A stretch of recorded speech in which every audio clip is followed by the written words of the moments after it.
اللہ نے اپنے محبوب کو اپنی زندگی کی ہر ادا کو ایسے سیمپل بنا کر رکھا۔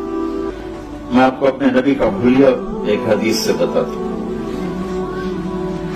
آپ سفر میں تھے تو رابغ جب آپ ہجرت پہ جا رہے تھے، ایک بڑی عورت کے خیمے پر رکے تھوڑی دیر۔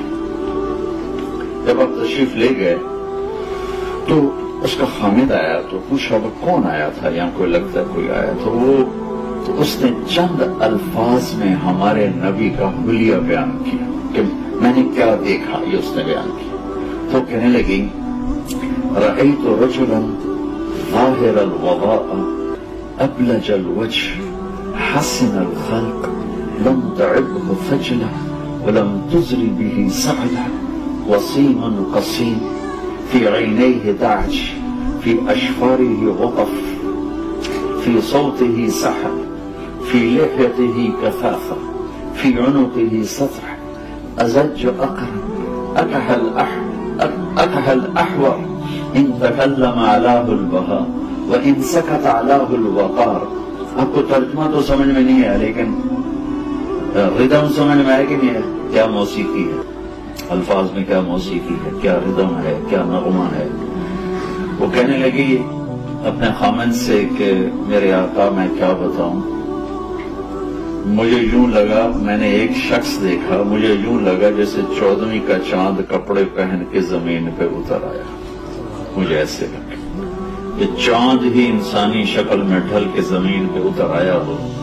ایسا حسن و جمال تھا کہ آنکھ دیکھنے سے تھکتی نہیں تھی۔ وسیم، جس کو دیکھ کے جینا بھرے اسے وسیم کہتے ہیں، اور وہ دنیا میں ایک ہی آئے ہیں، وہ ہیں میرے آپ کے نبی۔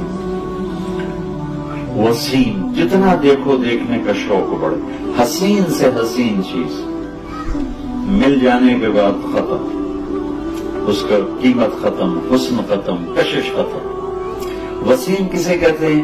جس کو زندگی بھر بھی دیکھتے رہو تو جینا بھرے، وہ صرف ایک آئے، وہ ہے محمد مصطفیٰ صلی اللہ علیہ وسلم۔ حسین، قسیم کسے کہیں؟ جس کو جدھر سے دیکھو ادھر سے خوبصورت نظر آئے۔ ہر جسم کا حصہ جن کا حسن و جمال سے بھرپور ہو اسے قسیم کہتے ہیں۔ خوبصورت آنکھ تھی، پلکیں بڑی گول تھی، یہاں بال نہیں تھی، ماتھا بڑا روشن تھا، داڑھی بڑی خوبصورت تھی، دانت بڑے نورانی تھے۔ آپ کے دانتوں کے بارے میں آتا ہے جب آپ مسکراتے تھے تو آپ کے دانتوں سے نور نکل کے باہر نظر آتا تھا، جیسے شعاع کی طرح نظر آتا، بلکہ آپ کا چہرہ ہی ایسا نورانی تھا۔ حضرت عائشہ رضی اللہ تعالیٰ عنہ اپنے گھر میں کپڑا سی رہی تھی، سوئی گر گئی، چھوٹی سی سوئی، اندھیر کمرہ، نظر نہیں آ رہی، ویسے ٹٹول رہی تھی۔ اتنے میں ہمارے نبی کمرے میں انٹر ہوئے، آپ کے چہرے کے شعاع سے سوئی چمکنے لگی۔